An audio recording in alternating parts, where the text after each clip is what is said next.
శ్రీ మాత్రే నమః. ఉపనిషత్ దర్శిని 185 బృహదారణ్యకోపనిషత్తు షష్టమ అధ్యాయం చతుర్థ బ్రాహ్మణం తరువాయి భాగం. యాజ్ఞవల్కుడు జనకునితో చెబుతున్నాడు. జనక మహారాజా, విజ్ఞానైన బ్రాహ్మవిదుడు ఇతర విషయాలను వదిలి పరబ్రహ్మతత్వాన్నే ధ్యానించాలి. అనాత్మ విషయాలను అభ్యసించకూడదు. అట్టి అనవసర విషయాలు, శబ్దాలు శ్రమను కలుగజేస్తాయి. ప్రాణుల్లో విజ్ఞాన స్వరూపుడుగా ఉన్న పురుషుడు సాక్షాత్తు ఆ పరమాత్మయే. హృదయాంతరాళంలోని ఆకాశంలో నివసించే ఆ పరమాత్మే సమస్తాన్ని తన ఆధీనంలో ఉంచుకున్నాడు. అతడే సర్వాన్ని శాసించే ఈశ్వరుడు. శుభకర్మాచరణం వల్ల అతడు వృద్ధి చెందడు. నీచ కర్మలను ఆచరించటం వల్ల అతడు క్షీణించడు. సమస్త భూతాధిపతి, భూతపాలకుడు మరియు అతడే సర్వేశ్వరుడు. అతడే అందరకు సేతువులా ఉన్నాడు. ఈ లోకాలన్నీ స్థిరంగా ఉండటానికి అతడే ఆధారం. ఆ పరబ్రహ్మను వేద వాక్యాల చేత యజ్ఞాలు, దానాలు, తపస్సులు, ఉపవాస వ్రతాలు ఆచరించడం చేత తెలుసుకోవాలని వేదవేత్తలైన పండితులు చెబుతారు. ఈ ఆత్మతత్వాన్ని తెలుసుకున్నవారు మునులు అవుతారు. ఈ బ్రహ్మతత్వాన్ని వాంఛించేవారు సన్యాస దీక్షను స్వీకరిస్తారు. మోక్ష సాధనయే పరమధ్యేయంగా గల బ్రహ్మవిధులు సంతానాపేక్ష లేని వారై ఉండేవారు.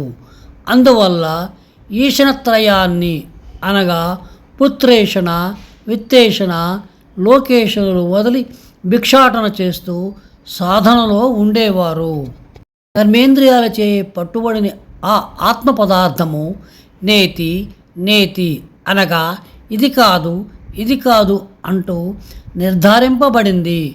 ఆ ఆత్మ గ్రహింప శక్యము కానిది.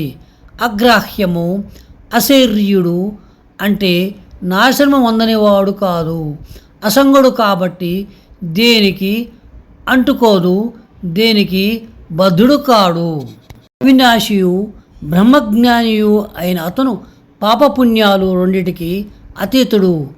అతను విహిత కర్మలు చేసినా చేయకపోయినా ఎలాంటి పాపము అతనిని అంటదు, అతనికి తాపాన్నివ్వవు.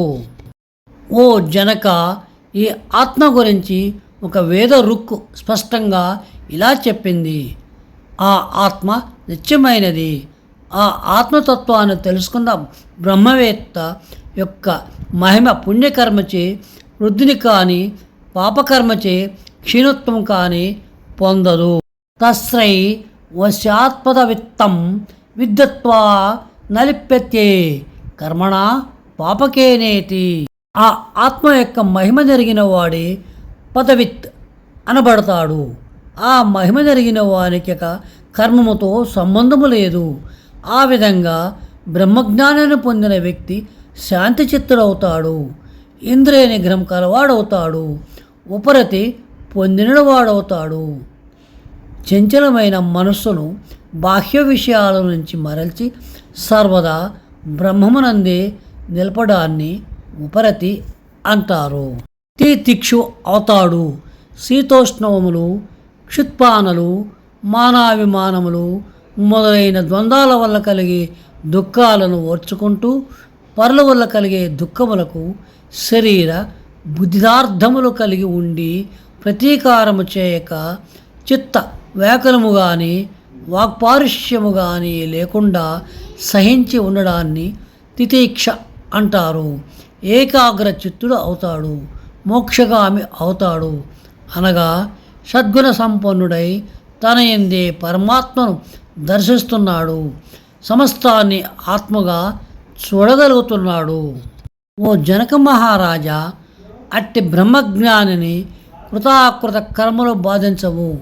కర్మలనే అతడు భస్మం చేయగలుగుతాడు. అతడు పాపరహితుడు, విరజుడు, ఇచ్ఛారహితుడు, సంశయ వర్జితుడు. అతడు బ్రహ్మదర్శనం పొందిన జ్ఞాని. ఇదే బ్రహ్మలోకం. అంటే ఈ ఆత్మ ఎంతో గొప్పది, ఎలాంటి జన్మలు లేనిది, అన్నానికి భోక్త అయి ఉంది. సకల భూతాలకు అవి చేసిన కర్మలకు ఫలాన్ని ఇచ్చేది అవుతోంది. సవాయేష మహామజ ఆత్మాజరో మరోజామృతో భా యో బ్రహ్మభయం వై బ్రహ్మయగం హి వై బ్రహ్మభవతి యా ఏవం వేద. జన్మరహితుడైన ఆ ఆత్మ పురుషుడు, మహాత్ముడు, అజుడు, జరామరణాలు లేనివాడు, అభయుడు, అమృతుడు, పరబ్రహ్మస్వరూపుడు. ఈ విధంగా ఎవరైతే పరబ్రహ్మస్వరూపాన్ని తెలుసుకుంటాడో అతడు బహిరహితుడైన పరబ్రహ్మస్వరూపమే అవుతాడు. సశేషం. శుభం భూయాత్.